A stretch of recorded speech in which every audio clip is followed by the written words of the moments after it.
Rock and metal invasion. Rock and metal invasion. Rock and metal invasion. Rock and metal invasion. Hi, welcome to Rock and Metal Invasion. My name is Steve. Coming up on the show today, I'm doing hot takes. Yes, I'm here to pour gasoline on your opinions and light them up with a flamethrower of truth. And here to help me with his own unholy opinions is Dan from Off the Charts. How you going, Dan? Cheers to you all. How's it going? Yeah, very good, very good. Nice to have you here, Dan. Very happy to be here. It's I've got a lot to say. Oh yeah, this is great. This is great. I mean, hopefully I don't lose too many subscribers, and with these hot takes that I'm about to unload. But I thought it'd be fun anyway. It's just a bit of fun. It's our hot takes. That's Doesn't right. really reflect the rest of the world, right? Yeah, that's right. Yeah, so basically opinions we have that are perhaps not the common opinion, but then I'm sure. Well, I'm hoping anyway. There'll be some people who go, yeah, absolutely, I'm on board. But yeah, it's totally okay if you're like, Dan, Steve, you're totally, I don't know what you're thinking there, but and like I say, it's just a bit of fun as well. So Exactly. do you want to kick us off with your first hot take, Dan? All right. So my first one, and I'm probably gonna maybe offend a few 70s fans out there, but to me, the best Aerosmith is the 80s Aerosmith. Okay? And I'll explain myself. I think you're probably in the same group, correct me if I'm wrong, where you did not know who Aerosmith was until we all saw that Run DMC video. Yes. Were you like that? Yes, totally. So right there, it has nothing to do with Aerosmith 70s music being bad. I grew up with, to me, the first song I ever heard was Walk This Way, but the version with Run DMC. And the first single I ever saw was Ragdoll. And of course, then after that came Dude Looks Like a Lady. I'm like, who the hell are these guys? And then of course this one came out. Like, this was huge back then. Now you ask purists of who they find better, is like they find these annoying.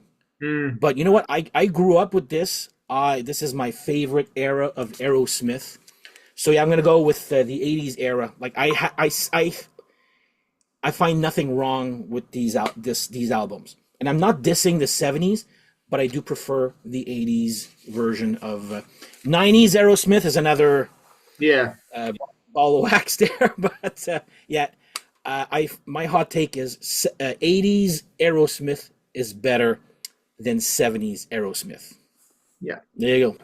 Yeah, very good. Very now, good. what you were looking for? That's a good hot take. I think that's a good hot take, and I mean, I'd almost, though, at the same time, be and have the same opinion. But again, because we're similar ages and we're discovering this music at a similar time, and we're like, well, that's the music we were kind of living in real time, right? So it was coming out at that time, and yeah, you saw it live, you grew up with it, and it's normal. So yeah, and it's funny too. I remember the Walk This Way when Run DMC had that hit with it, and then a radio station played. Oh, did you know there was actually there was an original version of this song, and then they played it, and the DJs were kind of like, oh, that's terrible. They were like making fun of the song. Like it didn't sound very good or anything like that. I was like, there was the video and there was the wall separating Run DMC, and I was like, who is this other band on the other side? Like, I had no idea how they look like. So, but again, I was, what year that came out? 85 ish. Run DMC. I was 13. Yeah. So. And a little trivia note: because it's only Steven Tyler and Joe Perry from Aerosmith. Yes. Yeah. The rest of the band is actually that band Smash Gladys. Oh, really? In that music video. Not the female singer, but yeah, the rest of the guys. Really? Okay. Yeah, because it's not actually Aerosmith. There we go. Anyway. To add to that, they actually Aerosmith. Well, when they played live, they played the Run DMC version, the chorus. You'll notice that the original Aerosmith version, walk this way, talk this way, as opposed to the Run DMC was walk this way, talk this way. You know, Yeah, there was I prefer that chorus with the Run DMC, and they're playing it that way now. yeah. I don't know. Sorry to cut you off there.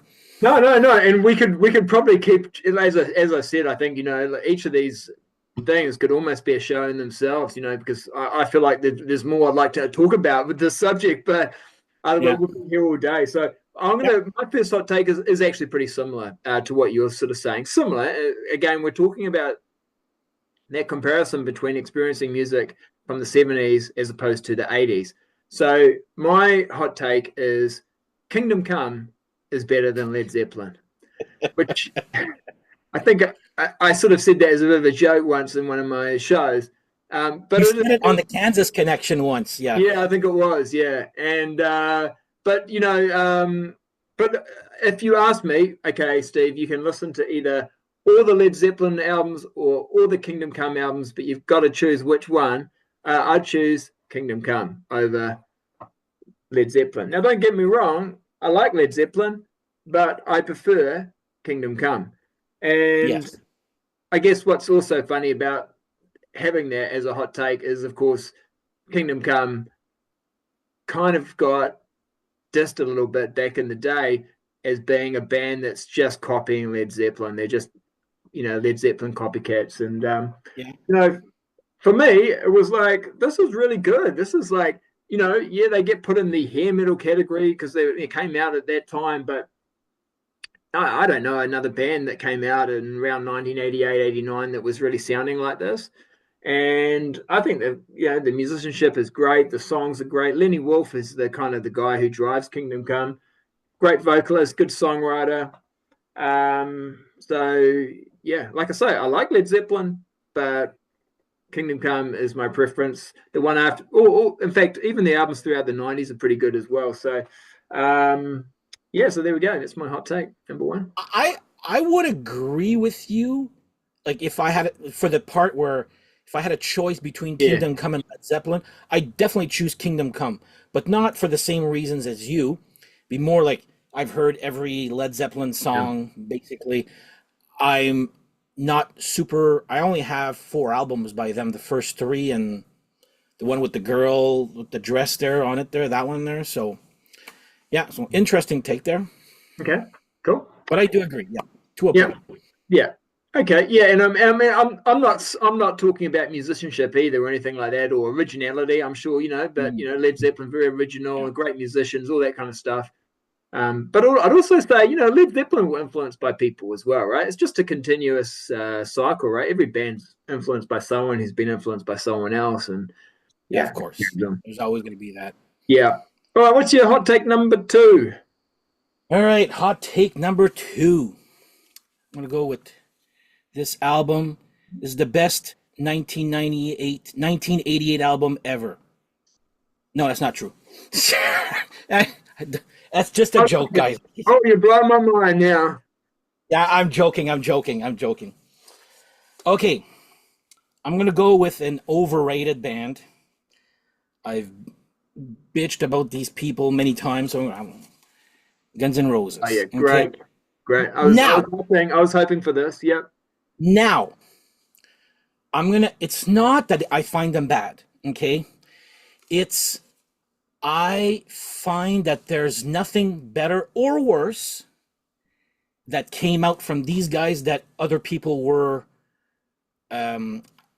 releasing at the same time. I was like, okay, what is the big deal about these guys? And like, I even had a conversation yesterday really quick with Kevin from the Kansas Connection, and I got the first LA Guns yesterday, and I thought it was great.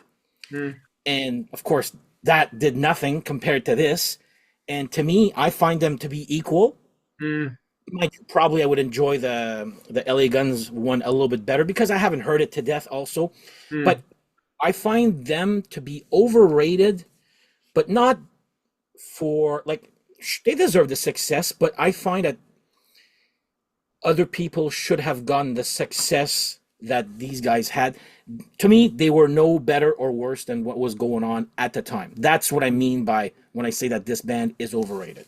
So there you go. Yeah. I know what you're saying. I know what you're They are saying. better than Demos. They are better than the Moles. Yeah. Yeah.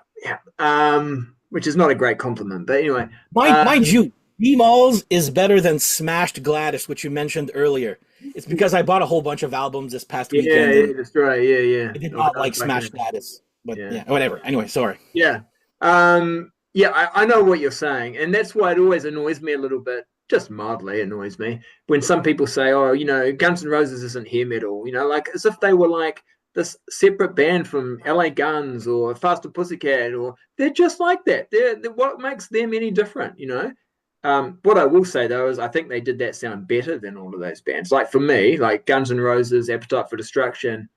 I recently did my top albums from '83 through to '92, and I think Appetite for Destruction came in. I was like either third or fourth. I can't exactly remember. So it's way up there, and it's one of my favorite albums of all time. So, and I don't know. Sometimes I feel like you can be influenced a little bit by just what's happening. Like it's such a hyped up band, and you're seeing them, a lot on MTV or Music TV or whatever, and so you're getting that music a lot. So because I will say when I first heard Appetite, it wasn't an instantaneous, oh wow, this is such a classic album. It did take time. Yeah, same here. I thought it was good at the time. Yeah, and I just grew tired of hearing about it. Really. Yeah, and and of course, Use Your Illusion is actually quite a different. They changed their sound a little bit on that one as well. I totally understand what you're saying. I really love the album, but yeah, I get what you're saying. I'm not saying that the album's bad. It's a good album for what it is, but I don't find there's not that extra stuff that makes them what they are now. So. Yeah. Okay. Yeah, very good. All right, so my hot take number 2 is that, and I don't know how hot this take is, but Nirvana did not kill hair metal. So it's all right, Dan. I'm not going to talk about the album.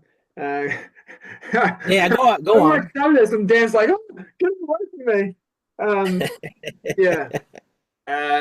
No, my point really is that I think a lot of people say, well, Nirvana killed hair metal, like that album just came out, and it just.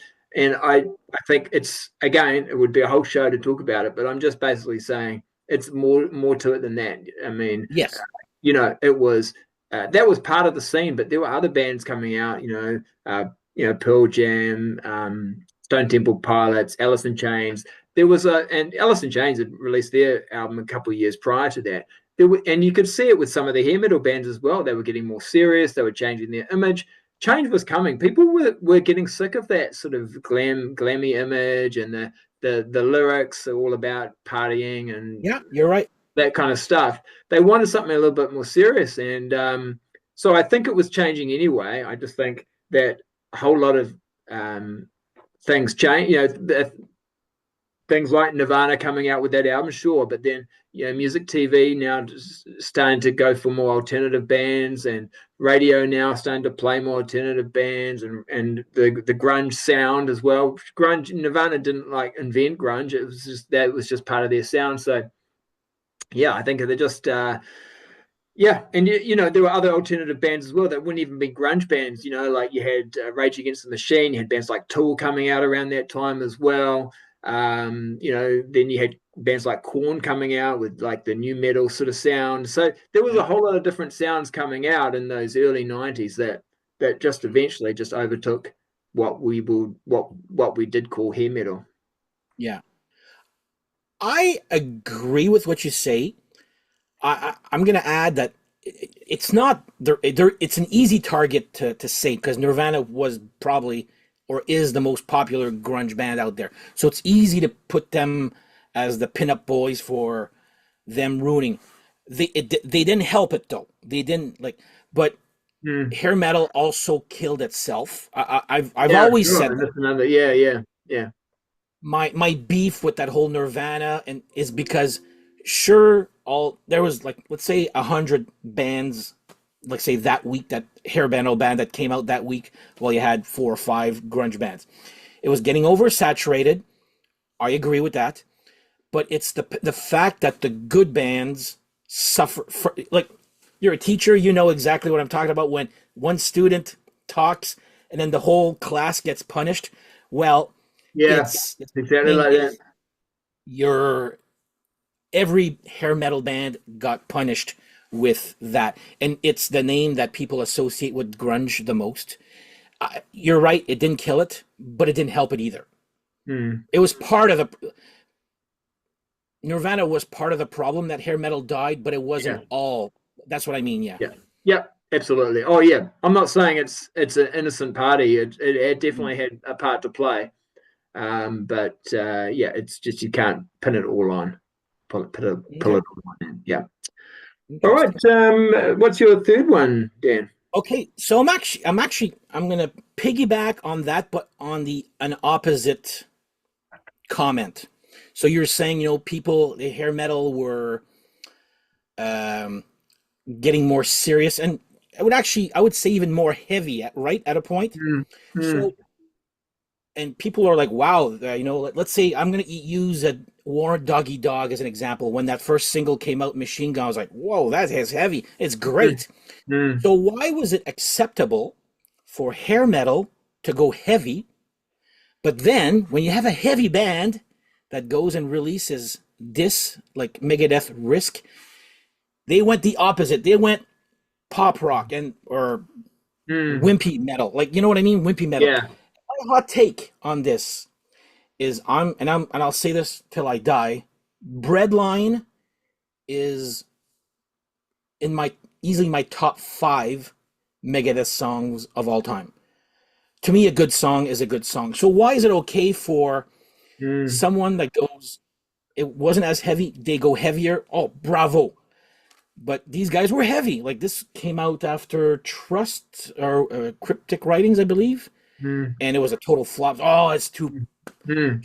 They're sold it's too out. Yeah. yeah, I guess, but it isn't I'm just saying. going. No, I'm just saying that's what people said. You know. Yeah, but it isn't going heavier. Also, technically, in a way, selling out too. That's what was getting popular at the time. But yeah, my hot take is, yeah, sure, there's dumb songs on this, like Crush 'em, but I like it. Okay, but Mm. Breadline, what a great pop rock song! Like, that could have been like Bon Jovi or something like that type of music there. So yeah, I'm gonna go with Breadline in my top 5. I think it's one of Megadeth's best songs that they've ever made.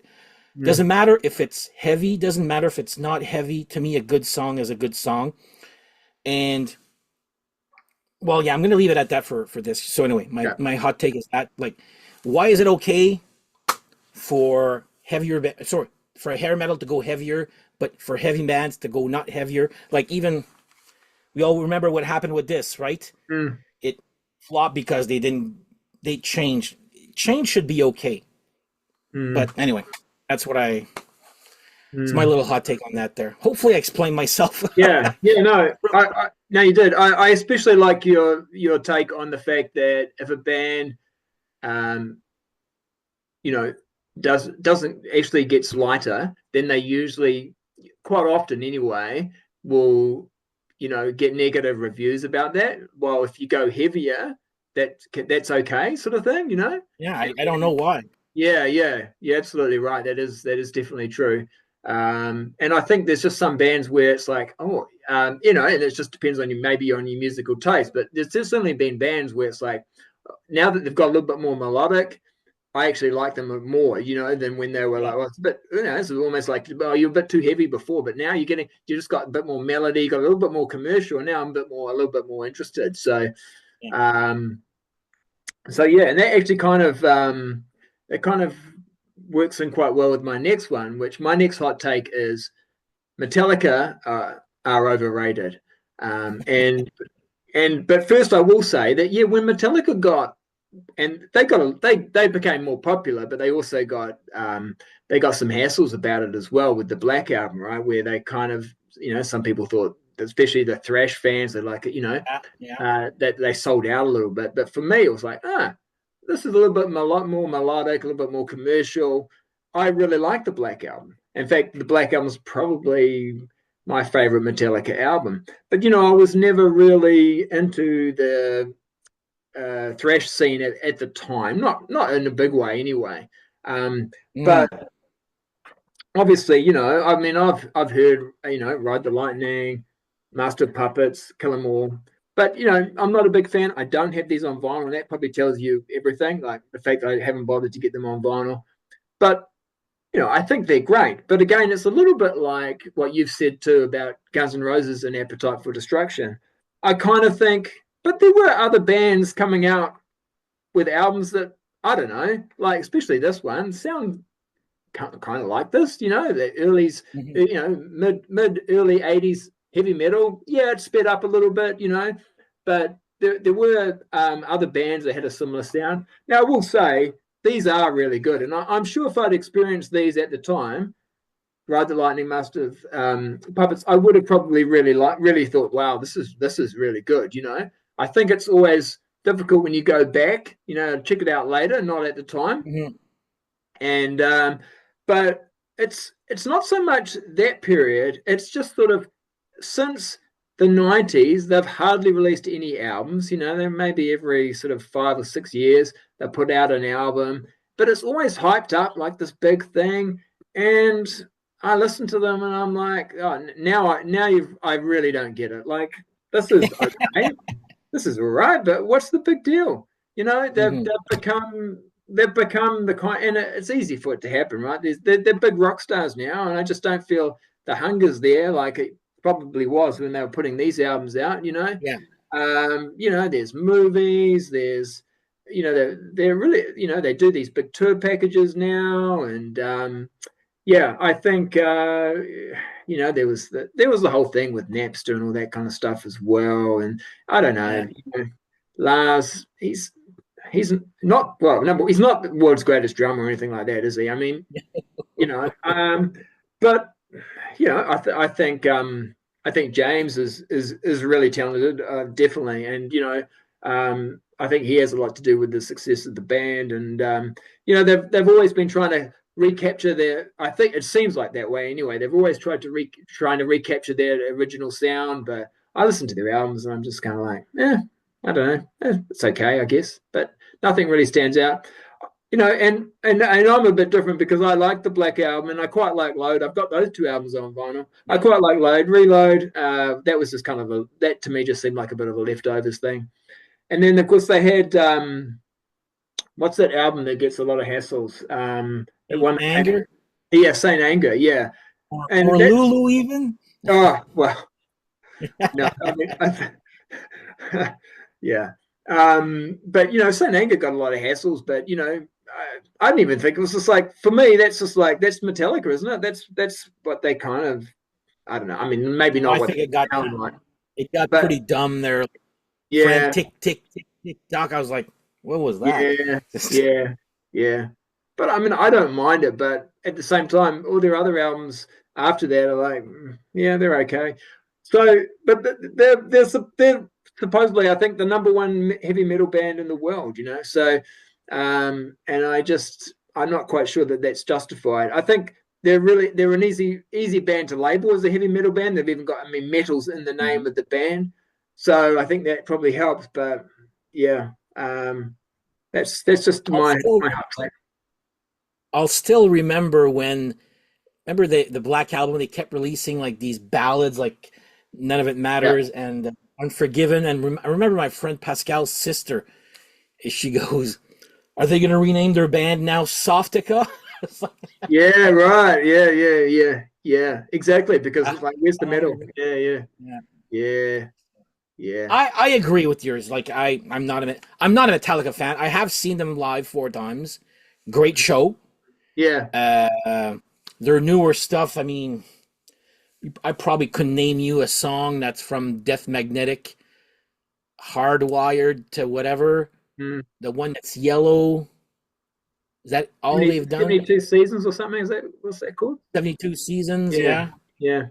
And I couldn't name you a song from that. And Metallica is a band that you pretty much hear on the radio like every day, I'm sure. So Yeah.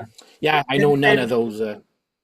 And you were just talking about Megadeth. So for me, like Megadeth, the opposite. I like those guys.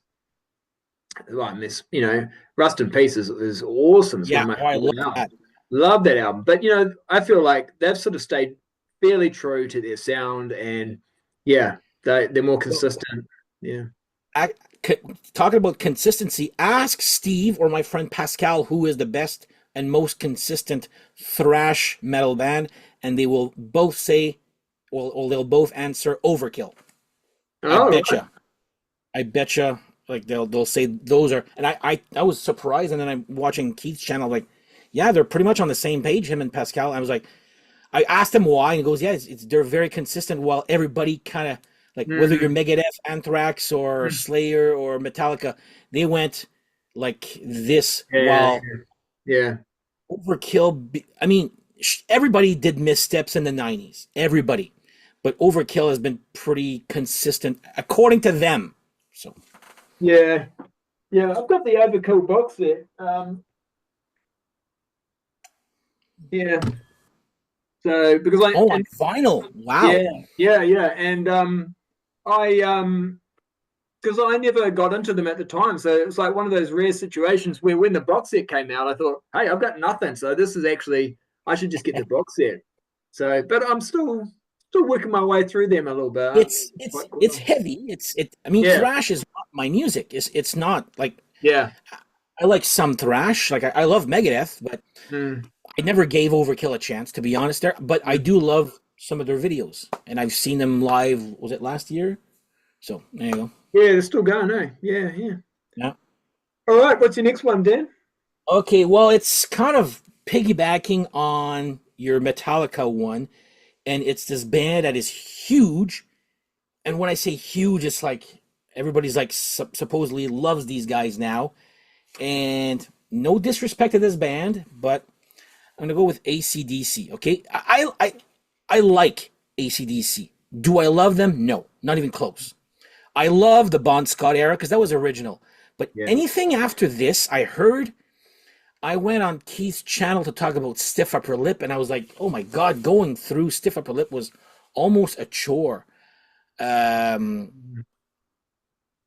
yeah, there's nothing but everywhere you go, oh, I want to go see, like, oh, AC/DC's coming to town. Well, the whole friggin' town's gonna go. Like, and it's like, I don't know, I'll assume they go to New Zealand. I'm not sure there, but here it's like, I'll say this, it's one of the better shows I've ever seen for the Stiff Upper Lip tour.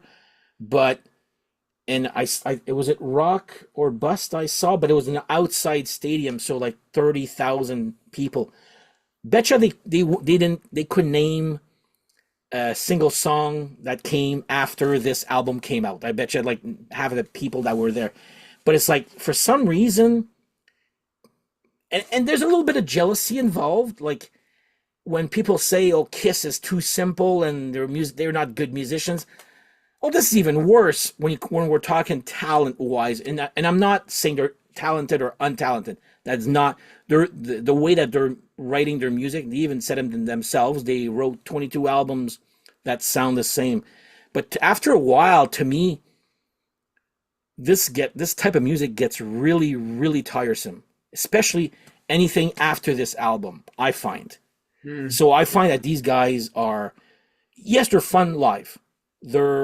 But anything after this was just like I was like, I don't know. There's nothing really special about it. But you'll hear like even now I think they're touring North America right now, first time in 9 years, and I bet you every place is sold out. But it's nothing. It's a nostalgia act yeah, right now.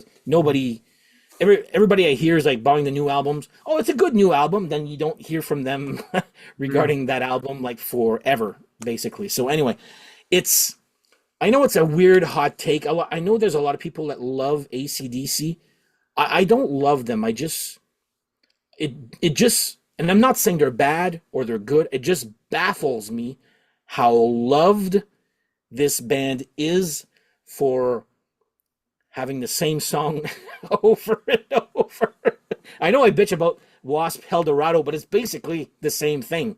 It's basically every song is the same, but more so everything after Ball Breaker up until I didn't hear Power Up, to be honest. But that's coming soon, by the way. So anyway, that's my hot take on AC/DC. They're good. I want to make it clear. I don't hate AC/DC, but after a while, just like, why is this band so popular? I don't get it. It baffles me. So. Yeah. Especially, it's like one of those things where the band's got even more popular, but yet you feel like, but they haven't put out a good album since, like you say, 1990, and yet they're more popular now than what they were in 1990. Exactly. So it's kind of like, how did that happen? But my friend, when they came here for Stiff Upper Lip, the whole place was packed. My friend saw Blow Up Your video, and he goes, "There's probably 2,000, 3,000 people in the arena." Yeah. Like the late '80s were not kind to AC/DC. No.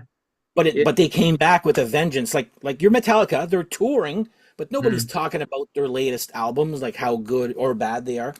They're talking about them when they're out, and then you don't hear from them for like same thing with I saw Poison for the Hollyweird tour, 16,000 people, and I was like, what am I missing here? Like, what am I anyway? But it's probably like one person there had brought the Hollyweird album, maybe one. Yeah. But it was a bill with four, but still, like 16,000 people for Poison.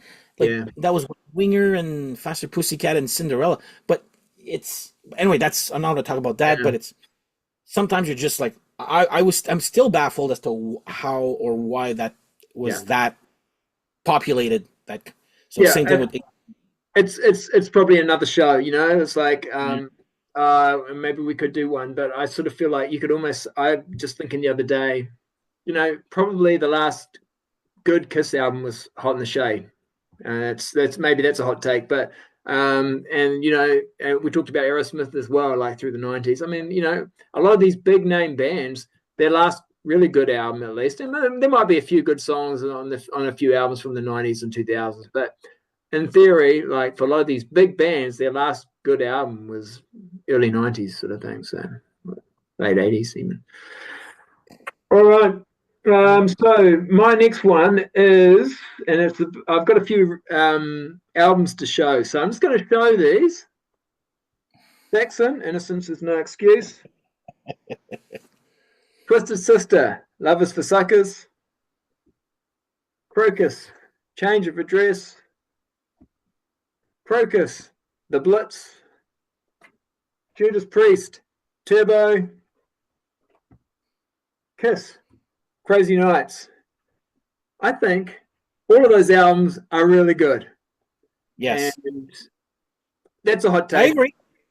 I think a lot of those albums kind of get distilled on a little bit as not being one of the band's better albums. And, they're all sort of around that sort of mid-80s, 86, 87 period where a lot of the bands, their image, they got the hair metal image, the sound maybe got a little bit more commercial, they got music videos and all that kind of stuff. But that's my prime hair metal time, what I mean? That's when I'm really getting into music. And I just still to this day really like those albums. And when I compare them to the other albums in the discography, I'm not saying they're the best, but they're well up there. They're way up there, So for me, some of them are better than what other people would say is their best albums, their better albums. Probably the one I would say I would not agree with is probably Change of Address. Is that what School's Out? So that one, they really don't sound so much like Crocus at all on this one. They got real. Yeah, it's got. I have it. I just don't remember if the one it's with School's Out or. Yeah, it does. Yeah, okay. Because the Blitz, I know gets ragged on. I love that album. That version of Ballroom Blitz is actually freaking great. I find. Yeah. Kiss. I understand why. Well, it's like I talked a little bit earlier, where if you went heavier, you were respected. If you I hate using the term wimpier, but compared to, let's say, Crazy Nights compared to Asylum is a wimpier sounding album. I still think it's great. But yeah, I do agree with. I do like those ones there a lot. But It was almost too, oh, you know, if you added some keyboards. And to me, the keyboards don't take away as long as it's not just all keyboards, you know. It's just adding a little bit of extra flavor, I think. And a you know, good song, right? yeah. And sometimes maybe the production, like you say, I think definitely really in a lot of ways the difference between Crazy Nights and Asylum is just is a few more keyboards maybe, but also the production is I think Ron Neverson, and it's just, you know, it's just a little bit slicker, a little bit more. Yeah, oh, big time. Yeah. But to me, most of the songs are there. So Mm, yeah. I agree. I do like that. Just change of address for me didn't really click, but the other ones do. Yeah. I agree. Cool. All right, what's All the right. last one, Last one. Okay, this one may piss off a lot of people. Ben? I find this album to be their second worst from this band. Apparently it's a game changer in the 70s. So I'm going to go with Judas Priest, Sad Wings of Destiny. Yeah. Only the first one to me. I understand why people love it, but you have to understand my tastes, and to me it's about the hook. Apart from the Ripper, I couldn't even sing you. Maybe Victim of Changes. To me, there needs to be a hook. I don't even remember how most of these songs go. To me, this is a forgettable album. But I'm not a 70s. I do like my 70s rock there. Don't get me wrong there. It's just there is so much more Judas Priest. I'll listen to Turbo before I listen to this. Like I said, I agree with Steve's. Mhm. I love Turbo. Mhm. Is it the best Priest album? Whatever, it is what it is there. But yeah, this one really does nothing for me. I've tried. I bought it on vinyl again. I had it on cassette. I had it on CD. I still do there, but I don't know. This does absolutely nothing for me. But I know it's a game changer. I know its reputation. But yeah, for me, I wouldn't say an overrated album. I don't get it. I don't get why people love it so much. I understand why, but my brain can't compute it. So yeah, Judas Priest, Sad Wings of Destiny is. I never play this, Yeah. but I know it's considered one of the biggest metal albums of the time because it was a game changer. But Mhm. so was Turbo. Yeah. So Yeah. No, I mean, look, I've got to put the time in on a lot of those bands I like from the 80s that put out albums in the 70s. I just haven't really bothered to go back and listen to them. So, and Judas Priest is a little bit like that. I'm not saying I haven't heard it, but I haven't put enough time aside to kind of really, I guess, give it a fair judgment. I'm just more, there's so much music to catch up on and check out. And of course, yeah. a lot of it's a bit like Aerosmith, you know, like I've heard their albums from the 70s, but I haven't really put that much time or effort into listening to them like I did with their albums from the 80s. So, which is probably why, you know, the 80s ones are the ones that stand out for me. But yeah, and it's And also we grew up and discovered music in the Yeah. 80s. that's I mean, right. that's a big factor. That's Yeah, it is a what, big factor. Yeah. like Yeah. another hot. I should have brought this actually, but you know, Styx Kilroy Was Here is my favorite Styx album. Yeah. That should have been a hot take right there. Yeah, But- yeah, it could be. Yeah. But it's Yeah. the first thing I ever bought in my life, Yeah. but it got me to discover a whole bunch of their whole discography afterwards. So Yeah. I don't know Yeah. how you grew up has a lot to do with these hot takes. I find Oh, and yeah. how discovering music. Yeah.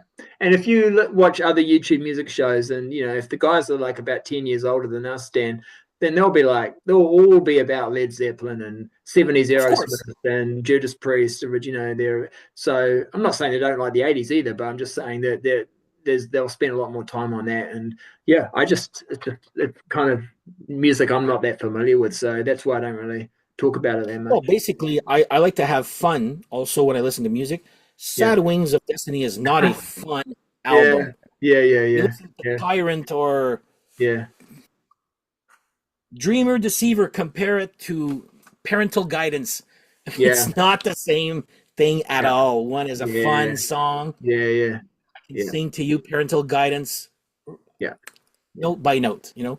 Dreamer yeah. Deceiver, nope. Anyway, what's your last one? Sorry. Okay, no, that's cool. Yeah. So last one is that hair metal is not a derogatory term. That's my hot take, and that it's not a negative thing to say hair metal. And for some people they'll be like, yeah, that's not a hot take. That's I totally agree. But I've also in the past, not so much recently, had comments. Please stop using the term hair metal. It's disrespectful to the bands and all this kind of stuff. And I know that some people don't like to use it, and instead they use the term glam metal, which is okay, fine. But again, I think I almost feel though glam metal's like Poison, Demoles. There's that certain type of bands, yeah. That's not all the bands that I would put under hair metal. Because Slaughter's hair metal, but I wouldn't call them glam metal because it's glam metal. I kind of consider more of an image and there's an element Yeah. of glam rock sound to it, But hair metal is just like it's not a genre. I don't call it a genre. I call it a category, and then you have genres off that, So you've got the sleazy metal like Guns N' Roses. You've got the bluesy metal like Cinderella. You've got the the glam metal like bands like Poison. So there's all these different offshoots, but in general, 80s hair metal's basically those 80s hard rock metal bands between around 83 to 92, and it's not derogatory. I love hair metal. I'm going to add to that is the term hair metal is not a derogatory term anymore. Yeah, That's absolutely. That's a great because point. back then they was considered an insult. Yeah, But because back then it was, mind you, it's weird because people with hairspray this high were saying what's with all the hairspray, like it's back then there was a lot of hairspray in the 80s, not just bands, everyone at school and all that.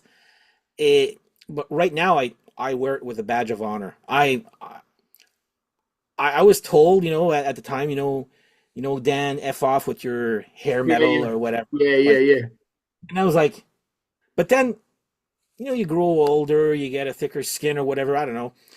Yeah. It doesn't bother me. It does the opposite. I wear it with a badge of honor, and I'm proud to say that, hair metal is my favorite genre, or whether it's a genre or not. Yeah, sure, yeah. You know exactly what you're talking about when you say Yeah. hair metal.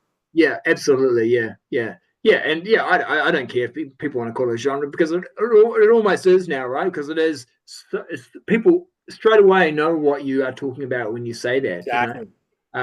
So yeah, and But if you would say blues rock, probably people know exactly. that's right. Yeah. Hair metal, oh yeah, I know exactly. Yeah. And I think too, now you just own it, right? Because it used to be sort of like you just own the name, and then it's like there's nothing. It's not you can't. It's not derogatory if you're just owning it, right? If it was only derogatory when people were like labeling it, oh, that's just nothing but hair metal rubbish, whatever, So to say, yeah, I like hair metal. This is what I listen to hair metal, and it's like that's a positive thing, and I think a lot of bands, they don't really care. Like you can put us in that category if you want to. They know that they were never planning on being called a hair metal band. It wasn't called hair metal at the time. They were just hard rock. It's just a hard rock, or even heavy metal. Bands in the 80s when when they were known as all heavy metal bands. They're just heavy metal. Hard rock or heavy metal band was Motley the only Crue. two. Yeah. Those bands, even Bon Jovi, people would call heavy metal. I mean, they're probably more hard rock. Well, because it was with time the after the 90s or whatever, the subgenres kept popping up, and that to me complicates things. Yeah, and then bands were getting heavier too, right? You had thrash coming in and all that. So it's like, well, come on, that's heavy metal, isn't it? So yeah. Yeah, anyway, I'm totally with you for that one. I agree with your hot take. All right. Very good. Well, maybe some of our takes aren't that hot, but I don't know. Maybe they are. Let us know in the comments. I'm sure there are some things we've said today that you perhaps don't agree with. Maybe there's some things that you do agree with. But let us know in the comments. Before we go, Dan, anything you want to talk about? Of course, Dan has this great YouTube channel. If you're watching my channel, you probably already know about it, but Off the Charts. I think you got something exciting coming up, haven't you? I recorded I've been doing interviews with Thunder Mother. I just interviewed the singer, which actually was a fun. I'm trying to make interviews fun. I don't know if you saw the one with I do some Yeah. because they're Swedish. I get them. Apparently, they love that. They love that, and I'm doing my contest, which it is with the drummer from Thunder Mother. So we've done that yesterday.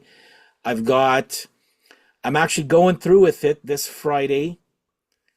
It's already recorded. I'm doing what I've bought in Grails this past year, and it was an expensive year. But again, I'm telling people how to shop properly because you don't always go with the first thing you see. I'm telling people how to shop there, but it's mostly. I'm getting a lot of guests also on my Wednesday album analysis, and those have actually been very fun. I don't know if you watched the one today where you actually butt dialed me. I've seen half of it. I haven't got to that bit yet. But it's this is the guy I'm talking. Well, actually, you're watching his channel, so yeah. But that was funny. Yeah. But that's mostly what I have going on there. It's 3 episodes a week, and that's what's taped so far there. So Oh, I went to a record fair and I found some really cool stuff, and that was the inside joke with the D-Mols album there. I've talked to Steve privately regarding that. Is like, it's okay, but yeah. All right, sounds good. So check out Dan's channel, and no doubt Dan will be back on the channel, or even as part of you might even see me on this channel, or of course we have the Kansas connection as well with yes. that we do from time to time. Must be due to do one of those again sometime soon as well. So. All right, thanks for watching. Make sure you hit the thumbs up if you enjoy this type of content, and hit the subscribe button if you haven't yet. All right, we'll catch you later. See ya. Take care.